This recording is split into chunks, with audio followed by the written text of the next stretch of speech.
Pernah kepikiran gak sih kalau jumlah pria dan wanita di sebuah negara itu ternyata bisa menentukan isi keranjang belanjaan kamu atau bahkan kehidupan cintamu?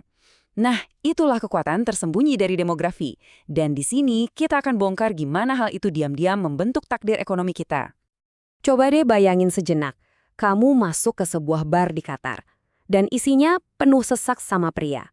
Terus kamu terbang ke Rusia, masuk ke bar lain dan pemandangannya beda banget, lebih banyak wanitanya. Ini bukan skenario acak ya.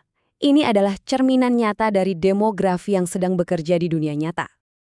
Jadi, pertanyaannya kan, kenapa bisa beda banget gitu? Jawabannya ada di dalam kekuatan sejarah yang nggak kelihatan, yang ternyata udah menciptakan ketidakseimbangan yang super dramatis ini.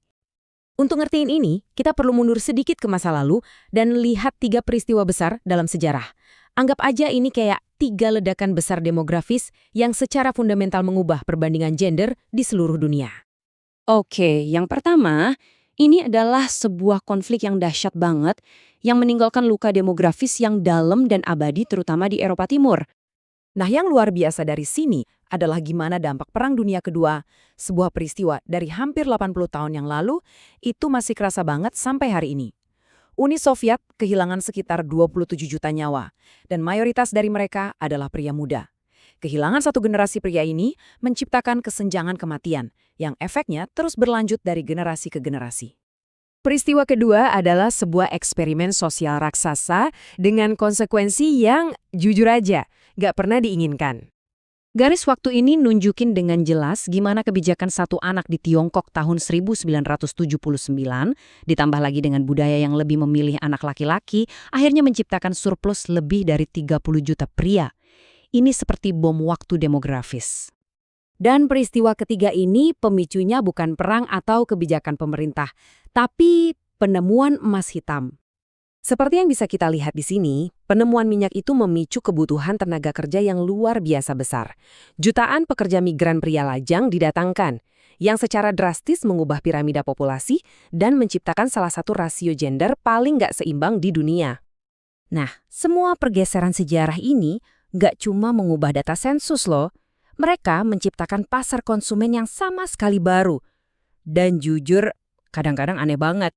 Di negara-negara dengan surplus wanita kaya Rusia, langkahnya pria berkualitas itu secara drastis menurunkan standar pasangan yang baik. Sampai ada pepatah kayak gini. Hal ini menciptakan apa yang disebut she economy, di mana para wanita menghabiskan banyak uang untuk kecantikan agar bisa bersaing, sementara layanan-layanan praktis seperti suami sewaan per jam muncul untuk menggantikan peran pria yang absen. Sekarang, kita lihat kebalikannya di Tiongkok.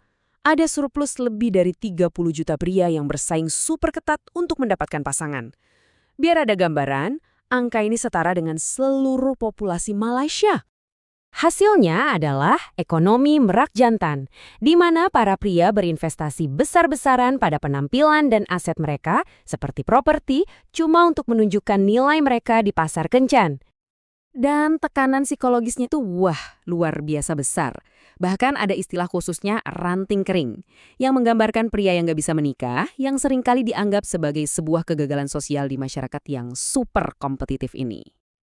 Tapi gimana jadinya kalau rasio gendernya seimbang, tapi orang-orangnya justru kehilangan keinginan untuk punya pasangan sama sekali? Nah, selamat datang di Jepang.